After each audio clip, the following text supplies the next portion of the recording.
കാസർഗോഡ് ജില്ലയിൽ കാഞ്ഞങ്ങാട് ഒഴികെ ബാക്കി എല്ലായിടത്തും ലീഡ് UDF-നാണ്. കണ്ണൂർ ജില്ലയിൽ ആണ് അത്ഭുതങ്ങൾ, വിസ്മയങ്ങൾ ഉണ്ടായിട്ടുള്ളത്. തളിപ്പറമ്പിൽ 12,862 വോട്ടിൻ്റെ ലീഡാണ് തളിപ്പറമ്പിൽ UDF പിന്തുണയുള്ള സ്വതന്ത്ര സ്ഥാനാർത്ഥി TK ഗോവിന്ദൻ നേടിയിട്ടുള്ളത്. പയ്യന്നൂരിലും കുഞ്ഞികൃഷ്ണൻ വലിയ ലീഡ് നേടിക്കഴിഞ്ഞിരിക്കുന്നു.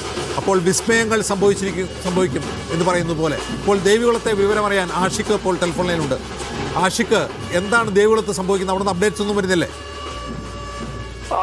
ദേവികുളം മണ്ഡലത്തിൽ നിലവിൽ എണ്ണിക്കൊണ്ടിരിക്കുന്നത് UDF സ്വാധീന മേഖലയാണ്. ദേവികുളം മണ്ഡലത്തിലെ തൊട്ട മേഖല പൂർണ്ണമായും എണ്ണിക്കഴിഞ്ഞപ്പോഴേക്കും LDF-ന് ലീഡ് നിലനിർത്താനായില്ല എന്നുള്ളതാണ് ഏറ്റവും പ്രധാനപ്പെട്ട കാര്യം. കാർഷിക മേഖല UDF-ന് വലിയ സ്വാധീനമുള്ള ഇടമാണ്. അവിടെ UDF ലീഡ് വർദ്ധിപ്പിക്കുന്നതാണ് നിലവിൽ കാണാൻ കഴിയുന്നത്. നിലവിലെ ലീഡ് UDF-ന് 651 വോട്ടുകളുടെ ലീഡാണുള്ളത്. എന്ന് വെച്ചാൽ കടുത്ത മത്സരം നടന്നെങ്കിലും UDF-ന് അനുകൂലമായ നിലയിലേക്ക് ദേവികുളം മണ്ഡലത്തിലെ സാഹചര്യം മാറി വരുന്നത് കാണാൻ കഴിയും. ഏറ്റവും ഒടുക്കം എണ്ണാനിരിക്കുന്ന ചിന്നക്കനാൽ പഞ്ചായത്താണ് നിർണായകം. ചിന്നക്കനാൽ പഞ്ചായത്തിൽ LDF എത്ര വോട്ട് പിടിക്കുമെന്നതനുസരിച്ചിരിക്കും അവിടുത്തെ ഫലം നിർണ്ണയിക്കുന്ന ഘടകം ഉണ്ടാവുക. ചിന്നക്കനാൽ LDF-ന്റെ ഒരു കോട്ടയാണ്. അവിടുത്തെ എത്ര വോട്ടുകൾ ടാലിയിൽ അപ്ഡേറ്റ് ചെയ്യപ്പെട്ടിട്ടില്ല. ദേവികുളം അപ്ഡേറ്റ് ചെയ്യണം. ഇപ്പോൾ വരുന്ന ഒരു പ്രധാനപ്പെട്ട വാർത്ത, പിണറായിയുടെ ഭൂരിപക്ഷം വീണ്ടും കുറയുന്നു. പിണറായിയുടെ ഭൂരിപക്ഷം 2892 കുറഞ്ഞിരിക്കുന്നു. ധർമ്മടത്ത് 3500-ൽ നിന്നാണ് നേരെ കുത്തനെ 2892-ലേക്ക് കുറഞ്ഞിട്ടുള്ളത്. അതുപോലെ ഏറ്റവും വലിയ ഭൂരിപക്ഷം നേടിക്കൊണ്ടിരുന്ന മട്ടന്നൂർ മണ്ഡലത്തിൽ VK സനോജിന് കേവലം 4 റൗണ്ട് പൂർത്തിയാകുമ്പോൾ 309 വോട്ടിന്റെ ലീഡ് മാത്രമാണുള്ളത്. 309 കുറഞ്ഞിരിക്കുന്നത്. ഏതാണ്ട് 60,000 വോട്ടിന്റെ ഭൂരിപക്ഷത്തിന് KK ശൈലജ മത്സരിച്ച് ജയിച്ച മണ്ഡലമാണ് മട്ടന്നൂർ. മട്ടന്നൂരിൽ VK സനോജിന്റെ ലീഡ് 309 കുറഞ്ഞിരിക്കുന്നു എന്നുള്ളതാണ്. ധർമ്മടത്ത് പിണറായി വിജയന്റെയും മട്ടന്നൂരിൽ VK സനോജിന്റെയും ലീഡ് കുറയുന്നു എന്നുള്ളതാണ് ഏറ്റവും പ്രധാനപ്പെട്ട. നേമത്ത് രാജീവ് ചന്ദ്രശേഖരൻ വിജയം ഉറപ്പിക്കുന്നതിലേക്ക് കാര്യങ്ങൾ പോവുകയാണ്. നേമത്ത് 4300-ലധികം വോട്ടുകളുടെ ഭൂരിപക്ഷത്തിൽ വീണ്ടും അദ്ദേഹം ഉയർന്നു തന്നെ നിൽക്കുന്നു. അപ്പോൾ ഈ റൗണ്ടുകൾ പിന്നിടുമ്പോൾ താഴേക്ക് കൊണ്ടുവരാം എന്നുള്ള പ്ലാൻ പാളിയെന്ന് വിചാരിക്കണം. നമുക്ക് വിജിൻ വായാന്തോടിനെ നേമത്തിന്റെ കാര്യം സംസാരിക്കാൻ വേണം. നേമത്ത് BJP വീണ്ടും അക്കൗണ്ട് തുറക്കുന്നതിന്റെ സൂചനകൾ ദൃശ്യമാകുന്നു എന്ന് തന്നെയാണ് കാണേണ്ടത്.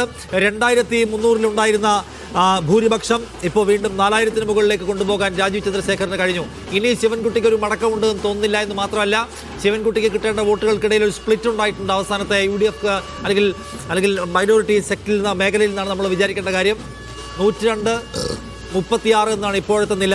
അതിൽ ചാത്തന്നൂരിന്റെ കാര്യം നമുക്കറിയില്ല. നിയമം ഏതാണ്ട് ഉറപ്പിക്കാം എന്ന് തോന്നുന്നു. 100 കടന്നിരിക്കുന്നു. ഇതിൽ ഏറ്റവും പ്രധാനപ്പെട്ട കാര്യം, പാലക്കാട്ട് പിരായിരി തൂക്കിയിരിക്കുന്നു പിഷാരടി. പിരായിരി തൂക്കി പിഷാരടി 10,817 വോട്ടിന്റെ ഭൂരിപക്ഷമായി പിഷാരടി വലിയ സെക്യൂർ മാർജിനിലേക്ക് എത്തിയിരിക്കുകയാണ്. ഇനി ശോഭാ സുരേന്ദ്രന് ഒരു മടക്കമില്ല, ഇനിയൊരു മടക്കമില്ല ഉണ്ണിയെ എന്ന് ശോഭാ സുരേന്ദ്രന് പറയേണ്ടി വരുന്ന അവസ്ഥ. ശരി, വിജിന് ഇപ്പോൾ 4000-ന് മുകളിലേക്ക് വീണ്ടും പോയല്ലോ രാജീവ് ചന്ദ്രശേഖർ. അപ്പൊ ഇനി രാജീവ് ചന്ദ്രശേഖരനെ സംബന്ധിച്ച് പേടിക്കാനില്ല എന്ന് പറഞ്ഞുകൂടെ? 9ാമത്തെ റൗണ്ടിലാണ്. ഏത് റൗണ്ടിലാണ് ഈ 4342-ലേക്ക് എത്തിയത് എന്ന് കൃത്യമായി ഇപ്പോൾ വ്യക്തമായിട്ടില്ല. 9ാമത്തെ റൗണ്ടിൽ ആണെങ്കിൽ ഒരുപക്ഷെ ഇനി രാജീവ് ചന്ദ്രശേഖരന് ഭയക്കാനില്ല എന്ന് വേണം ഒരുപക്ഷെ പ്രതീക്ഷിക്കാൻ. നിലവിൽ നേരത്തെ 8ാമത്തെ റൗണ്ട് എണ്ണുമ്പോൾ 2366 ആയിരുന്നു. അങ്ങനെ അത് നേരത്തെ തന്നെ LDF കണക്കുകൂട്ടുകയും ചെയ്തതാണ്. അതിനപ്പുറത്തേക്ക് പോകുമ്പോൾ തിരിച്ചുവരവ് എന്നുള്ളതായിരുന്നു നിലവിൽ എന്തായാലും LDF കണക്കുകൂട്ടിയിരുന്നത്. പക്ഷേ 4000-ന് മുകളിൽ വീണ്ടും ലീഡ് എന്ന പ്രതീക്ഷ LDF-ന് ഉണ്ടായിരുന്നില്ല. അതുകൊണ്ട് തന്നെ ഒരുപക്ഷെ ഇനിയുള്ള ഈ മേഖലകളിൽ, അതായത് ഇനിയിപ്പോൾ 10ാമത്തേതും ഒപ്പം അതിനുശേഷം 17 വരെയുമാണ് എണ്ണാനുള്ളത്. അതിനിടയിൽ ഒരു വലിയ തരത്തിലുള്ളൊരു മുന്നേറ്റം ഉണ്ടാക്കണം. അവിടെ കോൺഗ്രസ് വോട്ടുകൾ അങ്ങനെ കോൺഗ്രസിന് പൂർണ്ണമായും ലഭിക്കാതെ LDF-ന് ലഭിക്കണം. അങ്ങനെയെങ്കിൽ മാത്രമേ LDF-ന് ഇനി ആ ഭാഗങ്ങളിൽ വലിയ മേൽക്കൈ നേടി വിജയത്തിലേക്ക് എത്താനുള്ള സാധ്യതയുള്ളൂ. നിലവിൽ എന്തായാലും BJP കൂടി കുറച്ച് വോട്ടുകൾ ലഭിക്കാനുള്ള സാധ്യത അടുത്ത റൗണ്ടുകളിലും ഉണ്ട് എന്നുള്ളതാണ്. അങ്ങനെയെങ്കിൽ രാജീവ് ചന്ദ്രശേഖർ ഒരു കൃത്യമായ ലീഡ് നില ഉയർത്തുന്ന സാഹചര്യമാണ് ഉള്ളതെങ്കിൽ ഇനി പക്ഷേ ശിവൻകുട്ടിക്ക് കാര്യങ്ങൾ അത്ര എളുപ്പമാകില്ല. രാജീവ് ചന്ദ്രശേഖർ വിജയത്തിലേക്ക് സഞ്ചരിക്കുന്നു എന്ന് സ്വാഭാവികമായിട്ട് വിചാരിക്കാൻ കഴിയും. കാരണം LDF-ന്റെ കണക്കൂട്ടലിന് അപ്പുറത്ത് ഒരു 2500-3000 വോട്ടിന്റെ കൂടുതലായിട്ടാണ് അദ്ദേഹം റൺ ചെയ്തുകൊണ്ടിരിക്കുന്നത്. പാലക്കാട്ടെ വിവരങ്ങളുമായി സാജിദ് ചേരുന്നു. സാജിദ്, പിരായിരി എണ്ണി കഴിഞ്ഞോ? എന്താണ് സ്ഥിതി?